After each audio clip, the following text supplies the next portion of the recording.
Hi everyone, कैसे हैं आप सभी लोग। मैं आपका अपना विशाल वर्मा। तो बड़ी खुशी हो रही है मुझे इतने दिनों बाद आपसे जुड़ करके। हालांकि मैं वीडियो के माध्यम से ही आपसे जुड़ पाता हूं, बट इम्पॉर्टेंट ये है कि हम आप जुड़े रहते हैं। तो शिक्षा के क्षेत्र में और for education and with education we are progressing day by day, और कहीं ना कहीं इम्प्रूव कर रहे हैं। हमारी सोच, हमारा व्यवहार, हमारे विचार बदल रहे हैं। रिज़ल्ट आने की संभावना इसी जनवरी में ही है। तो हो सकता है आज या कल में, आज तो सैटरडे है वैसे भी, तो मंडे तक हो सकता है कि आपका आंसर की आ जाए फाइनली। आंसर की आने के बाद बहुत ध्यान से आप उसको डाउनलोड कर लें। पीडीएफ आ जाता है डाउनलोड करने के लिए। लॉगिन आईडी सभी लोग तैयार रखें, अपनी लॉगिन आईडी मत भूलिएगा। लॉगिन आईडी ना भी होगा तब भी तरीका है इसको ओपन करने का। लॉगिन करके अपना जो रिस्पॉन्स शीट है वो ज़रूर डाउनलोड कर लें, आंसर शीट डाउनलोड कर लीजिएगा।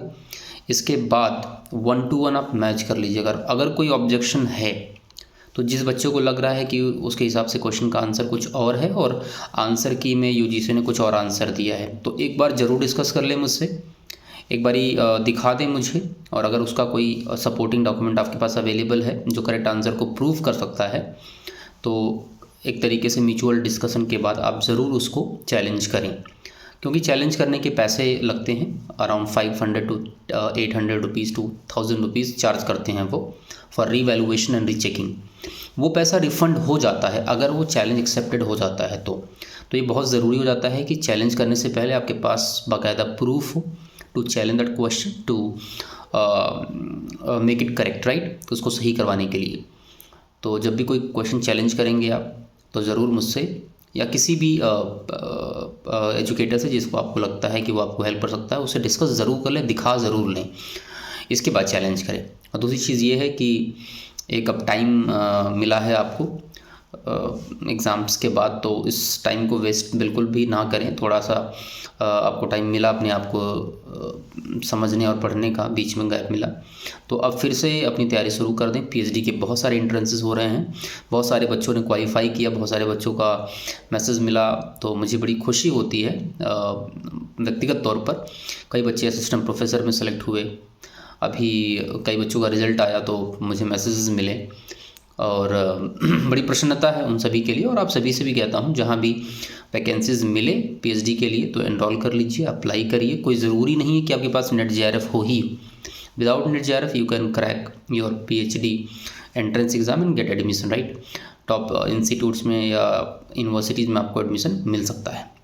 और इसके अलावा एक और बहुत महत्वपूर्ण सूचना ये है कि हम बहुत जल्दी इस बार का सेशन जो होगा वो यूट्यूब चैनल्स के थ्रू शुरू करेंगे, और बहुत जल्दी अपने चैनल पर मैं आपको अपडेट भी करूँगा।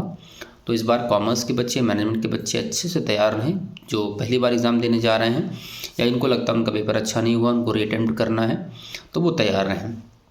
बुक्स, नोट वगैरह क्या लेनी है, कैसे लेनी है, इन सभी चीज़ों की जानकारी मैं आपको बड़े आराम से और एक प्रॉपर शेड्यूल में दूंगा, कहीं घबराने की ज़रूरत नहीं है।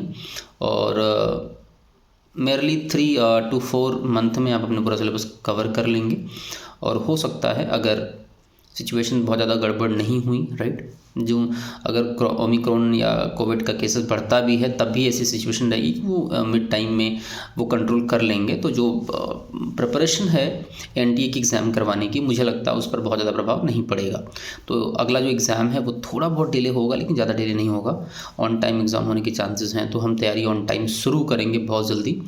जैसे ही पोर्टल पर आंसर की वगैरह आ जाता है और एक सर्टेनिटी हो जाती है कि किन किन बच्चों का क्वालिफाई हो रहा है, उसके बाद से ही मैं स्टार्ट करने वाला हूँ। इसके पहले 1-2 सेशंस मैं बहुत जल्दी लेने वाला हूँ, पीएचडी एडमिशन्स, इंटरव्यू को लेकर के, प्रपोजल राइटिंग को लेकर के, एकेडमिक राइटिंग्स को लेकर के। तो आप बने रहें, बहुत जल्दी अपडेट मैं आप सभी को करूँगा। तब तक के लिए अपना ध्यान रखें और हमेशा मुस्कुराते रहें, सकारात्मक बने रहें। और अगर आपको कहीं पे भी किसी भी तरीके से नकारात्मकता आती है तो कुछ ऐसा करें जो आपको पसंद हो। गाना गाने का मन करे, गाना गाइए, पोइट्री लिखिए, कविताएं लिखिए, कोई इंस्ट्रूमेंट प्ले करिए, कहीं घूमने चले जाइए आसपास, अपने लोगों से मिले, अपने दोस्तों से मिले, और अपने जीवन में सकारात्मक ऊर्जा बनाए रखें। Thank you.